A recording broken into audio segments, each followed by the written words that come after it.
نبی کریم صلی اللہ علیہ وآلہ وسلم نے فرمایا، 3 خصلتیں ایسی ہیں کہ جس میں یہ پیدا ہو جائیں اس نے ایمان کی مٹھاس کو پا لیا۔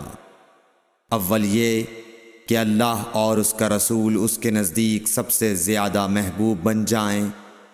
دوسرے یہ کہ وہ کسی انسان سے محض اللہ کی رضا کے لیے محبت رکھے۔ تیسرے یہ کہ وہ کفر میں واپس لوٹنے کو ایسا برا جانے جیسا کہ آگ میں ڈالے جانے کو برا جانتا ہے۔ صحیح بخاری حدیث نمبر 16۔